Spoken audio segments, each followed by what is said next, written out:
ছাত্র জনতার গণ অভ্যুত্থানের মুখে ভারতে পাড়ি দেন সাবেক প্রধানমন্ত্রী শেখ হাসিনা। গেল ৫ আগস্ট পদত্যাগ করে ছোট বোন শেখ রেহেনাকে নিয়ে ভারতে চলে যান তিনি। বাংলাদেশের সামরিক বাহিনীর একটি বিমানে আওয়ামী লীগ সভাপতি দিল্লির কাছে গজারিয়াবাদের হিন্দন বিমান ঘাঁটিতে অবতরণ করেন।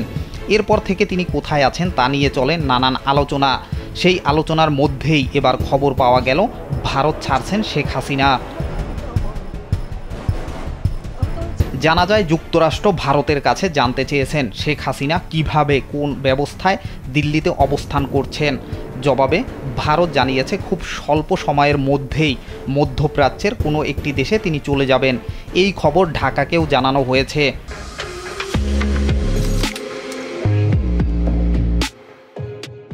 বাংলাদেশের অন্যতম জনপ্রিয় সংবাদ মাধ্যম মানবজমিন এক প্রতিবেদনে এ খবর জানিয়েছে।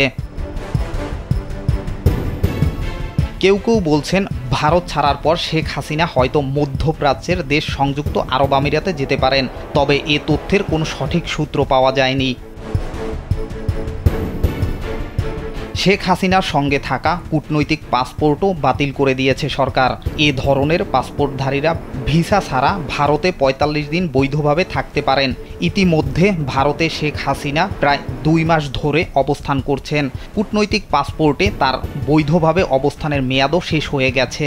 এখন তিনি কোন স্ট্যাটাসে দেশটিতে অবস্থান করছেন তা পরিষ্কার নয়।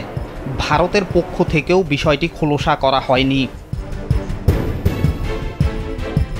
এদিকে সম্প্রতি দিল্লিতে নিজামুদ্দিন আউলিয়ার দরগায় দেখা যায় নারায়ণগঞ্জের আলোচিত সাবেক সংসদ সদস্য শামীম ওসমানকে।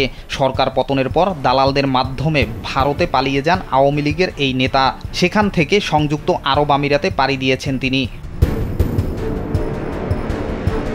এর আগে সাবেক স্বরাষ্ট্রমন্ত্রী আসাদুজ্জামান খান কামাল সহ আওয়ামী লীগের কিছু নেতাকে ভারতের পার্কে আড্ডা দিতে দেখা যায়।